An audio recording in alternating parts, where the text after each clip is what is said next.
এই মাছটা হচ্ছে অনেক সুস্বাদু সামুদ্রিক স্ট্রাইপ মাছ।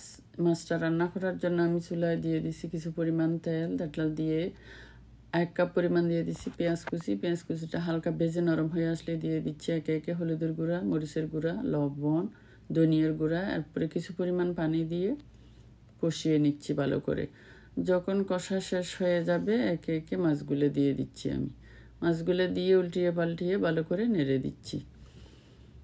ভালো করে নেড়ে আমি দিয়ে দিচ্ছি উপর দিয়ে কিছু পরিমাণ সিমের বিচি। সিমের বিচিটা সিদ্ধ করে রাখছিলাম আগের দিন রাত্রে ভিজিয়ে রাখছিলাম, সকালে এটা সিদ্ধ করে তারপরে আমি অ্যাড করে দিচ্ছি।